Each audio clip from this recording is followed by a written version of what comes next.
So I'm shooting it from about 30 paces away.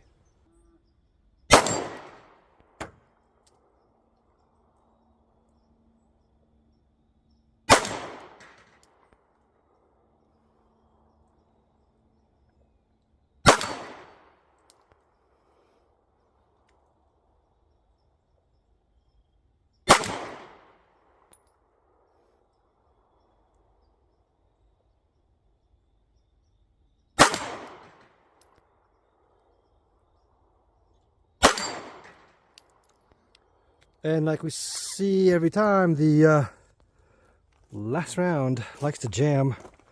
Now it could be because I loaded a 124 grain and they might be a little longer. And it could also be that it's from 1938